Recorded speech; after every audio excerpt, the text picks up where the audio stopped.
안녕하십니까. 주식시장의 큰 방향을 제시해드리는 러펀드의 증시 토크입니다. 자, 어제 밤사이에 월드컵 한국 대 독일전이 있었습니다. 그 경기 본방송으로 시청했는데요. 정말 놀라운 순간순간들 2대 0으로 우리나라가 독일을 이겼죠. 자, 극적인 역전이었는데요. 자, 갑자기 주식 관련한 영상에서 왜 월드컵 이야기가 나왔느냐. 자, 어제 월드컵 한국 대 독일전을 보다 보니까요. 주식 투자에 관한 어떤 여러 가지 생각들이 문득문득 들었습니다.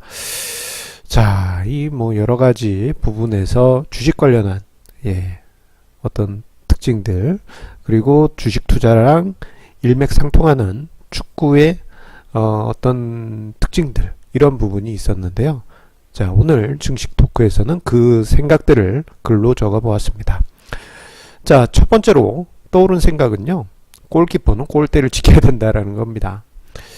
그것처럼 우리가 투자한 데서 자산 배분 전략상의 안전자산을 함부로 비우면서 골대를 떠나게 해서는 안 된다라는 생각이 들었습니다.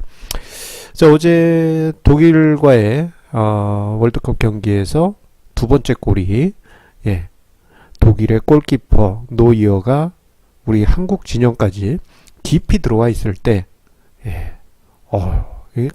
중거리 패스 칼같이 해준 것을 손흥민 선수가 정말 모든 힘을 다해서 달려서 골인으로 연결했지 않습니까? 자, 골키퍼가 골대를 지키지 않으니 너무도 쉽게 그렇게 골인을 넣을 수 있었던 것입니다. 자, 그런데요. 자, 골대를 주식 투자라고 큰 개념으로 본다면요. 이 골대를 지키는 하나의 그 중요한 완충장치 중에 하나는 안전자산입니다. 이게 이제 안전자산 같은 경우 이제 자산 배분 전략으로 체계적으로 관리하신 분도 있지만요. 예전에 비해서 그나마 그래도 묻지마식 투자가 아닌 그래도 이제 어떤 전략을 가지고 투자하신 분들이 많기 때문에 요즘은 한 10 내지 30% 정도 안전자산을 두고 주식 투자를 하신 분들도 많이 계십니다. 자, 이 마치 골키퍼가 골대 옆에 있는 것처럼 주식 투자의 수익률 변동성을 완충시켜 주기 위해서 안전자산이 옆에 서 있는 그런 기분이죠. 자, 그런데요. 자, 주식 투자를 하다 보면 자, 마치 골키퍼가 골대를 비우고 공격수로 나서는 것 같은 그런 상황이 자주 발생합니다. 오늘 이제 아침에 출근해서 유튜브를 메인 화면을 띄웠더니요. 노이어 골키퍼처럼 왕년에 골키퍼가 슛을 쏘고 그런 그 골키퍼들 여러 명 있지 않습니까? 우리나라에도 그 유명한 김병지 선수도 있고요. 자, 그런 선수들의 영상이 메인에 딱 뜨더라고요. 자, 그런데요. 골키퍼가 골대를 비우면 어제 노이어 선수 골키퍼가 독일 팀에게 한 골을 내준 그런 상황이 만들어진 것처럼 주식 투자도 마찬가지로 비슷한 상황이 발생하곤 합니다. 이게 무슨 말이냐? 자산 배분 전략으로 안전자산을 일정 부분 가지고 있든 또는 그냥 막연하지만 그래도 한 10 내지 30% 안전자산을 가지고 있던 분이더라도요. 요즘처럼 주식시장이 빠지게 되면 이 안전자산을 가지고 주식을 저가 매수, 물타기 매수하려고 하시는 투자자분들이 많이 계십니다. 자, 그런데 이 물타기 좋습니다. 근데 문제는 뭐냐면요. 이 안전자산에서 어떤 정해진 어떤 규칙에 의해서 일정 부분을 떼서 저가 매수하는 게 아니고 모든 안전자산을 다 물타기에 투입시키는 경우가 많이 있습니다. 자, 문제가 뭐냐면은 이 안전자산이 모두 주식으로 들어가게 되는 순간 골키퍼가 골대를 비우는 그런 상황하고 똑같아집니다. 자, 결국 계좌의 투자 수익률은 리스크에 그대로 노출되고 맙니다. 문제는 뭐냐면은요.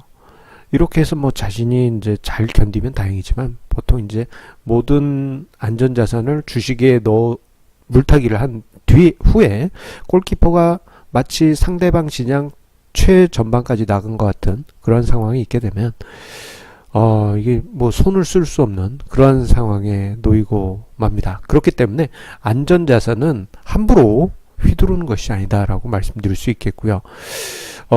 이렇게 안전자산은 어떤 감정적으로나 즉흥적으로 집행하시는 게 아니라 그 안전자산은 정해진 규칙에 따라서 관리하셔야만 합니다. 그래서 자산 배분 전략을 활용을 해서 뭐 주기적인 비중 조절할 때 사용한다든가 뭐 3개월, 6개월 또는 1년 이런 식으로 주기적으로 비중을 조절한다든가 또는 투자 수익률의 상승률 또는 하락률의 배리어를 측정해 가지고요. 그 뭐 예를 들어서 뭐 10% 올라갈 때마다 10% 올라갈 때마다 또는 10% 내려갈 때마다 10% 내려갈 때마다 비율만 맞춘다. 이런 식으로만 접근하실 필요가 있습니다. 최소한 골대 옆에는 골키퍼가 그래도 좀 조금 앞으로 이렇게 쭉 나가는 한이 있더라도 근처에는 있어야 되지 않겠습니까? 안전자산이 그러한 역할이라고 말씀드릴 수 있겠습니다. 자, 그리고 자, 어제 독일 팀의 패배를 원인을 생각해 보게 되면요. 심리가 무너진 것도 큰 원인이라고 생각합니다. 자, 그런데 이 부분이 주식 투자에서 손실을 만드는 그러한 부분과 많이 비슷합니다. 주식 투자의 패배도 투자 심리 붕괴에서 만들어지게 되고 어제 축구에서 독일 팀이 우리나라 팀한테 진 이유도 심리가 무너졌기 때문이라고 할 수 있습니다. 자, 어제 축구 경기 보신 분은 아시겠지만요. 이게 뭐 우리나라 선수들이 정말 잘했습니다. 예. 정말 독일하고 동급으로 잘 맞고 공격도 잘 하고 그랬는데 자, 이 독일 팀들이 어느 순간부터 해서 심리가 무너지고 마치 그 혼란에 빠진 듯한 그런 모습이 나타나기 시작했어요. 그 결정적인 계기가요. 뭐 두 가지가 제 그 비전문가인 제 눈에 보였습니다. 하나는 우승국 징크스에 대한 의식을 계속했던 게 아닌가 싶습니다. 우승국이 다음에 월드컵에서는 예선전에서 져서 집으로 돌아간다. 그런 징크스가 있었지 않습니까? 독일도 약간 그러한 심리 상태에 빠졌던 것이 아닌가 생각되고요. 여기 이제 하나 더 덧붙이자면 이게 독일 하면 하얀색 옷에 까만 줄 뭐 이렇게 그 선수복을 입고 출전했을 때 정말 독일 팀다운 그런 느낌인데 어제는 생뚱맞게 초록색으로 쭉 입고 왔더라고요. 전 멕시코 선수들이 나온 줄 알았습니다. 예, 좀 그 부분도 심리적으로 좀 위축시키지 않았을까 싶습니다. 그리고 골대를 맞추면 진다는 징크스 있는데 독일 팀이 그런 상황이 한번 벌어지고 난 뒤부터 이 독일 선수들이 그 혼란에 빠졌다는 생각이 들 정도로 이상하더라고요. 조직력이 떨어지고 독일 선수들 보면 이게 그 움직임이 기계같이 칼자처럼 탁탁탁탁 하는 게 있지 않습니까? 근데 어제는 심리적으로 말리기 시작하니까 이게 기계처럼 자처럼 착착 가는 게 아니고 뭔가 삐그덕삐그덕거리고 그런 모습들이 나타났습니다. 자, 주식 투자도 비슷합니다. 자, 일이 잘 안 풀리고 주식시장이 하락세가 반복되게 되면요. 투자자들이 심리 상태에 불안감을 느끼게 됩니다.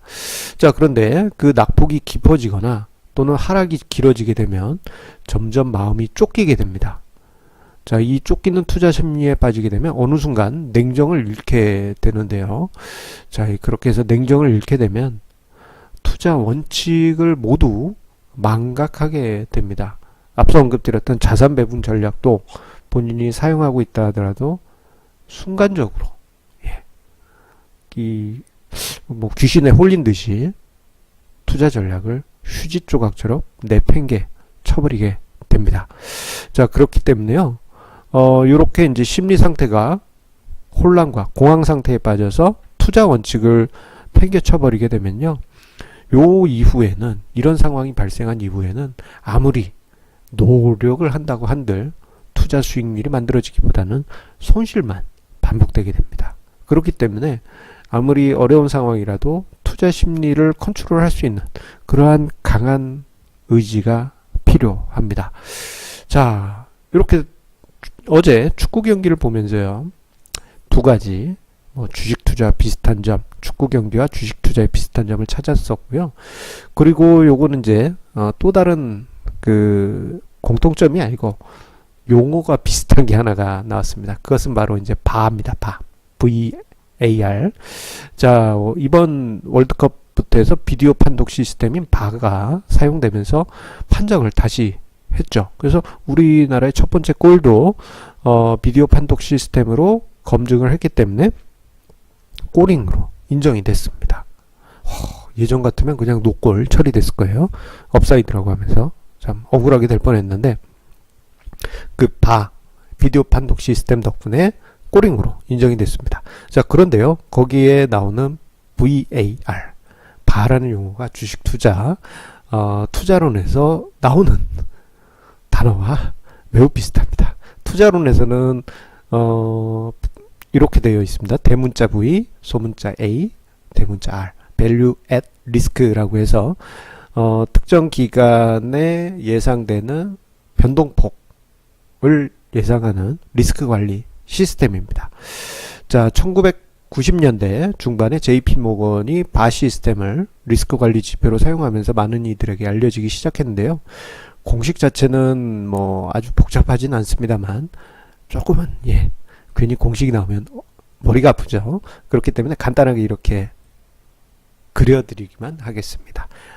바는 Z 곱하기 기간 수익률의 표준 편차 곱하기 루트 계산 기간. 어렵습니다. 여기서 뭐 사례까지 이제 글로 쓰려다가요, 너무 어려워질 것 같아서 요 정도로만 하겠습니다. 그래서 결론만 이야기 드리자면요, 특정 기간의 시장 변동성을 계산해서 이거를 바탕으로 해서 뭐 어떤 기간, 뭐 1년이면 1년, 한 달이면 한 달, 일주일이면 일주일 동안에 예상되는 최대 손실 또는 최대 상승, 요거를 예상하는 것이 바 시스템의 목표입니다. 자, 요거를 이제 증권사 HTS 차트에 보면요, 수식 관리자가 아마 대부분 다 있을 겁니다. 거기에 함수로서 이렇게 이제 제가 하나 만들어 봤는데요. 자, 만약에 이제 이지 랭귀지라고 하는데 요거를 사용하실 수 있는 분이라면은 요 함수 간단하죠. 입력하셔가지고 한번 시험 삼아 해보시기 바랍니다. 참고로 요 바 리스크는 월봉 차트에서 사용하셔야만 합니다.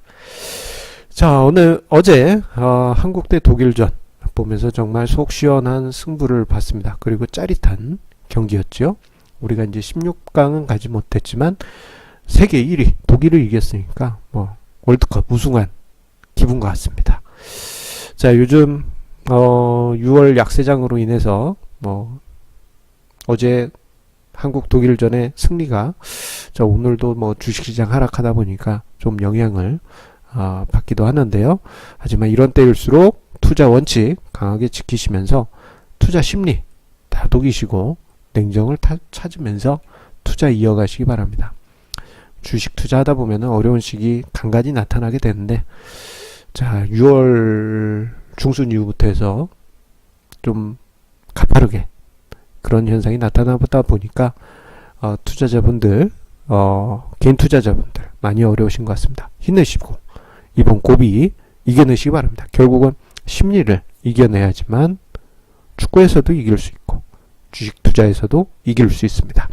자, 항상 시청자님의 좋아요와 구독하기 저에게 큰 힘이 됩니다. 감사드리면서요, 내일 증시 토크에서 다시 만나 뵙도록 하겠습니다. 감사합니다.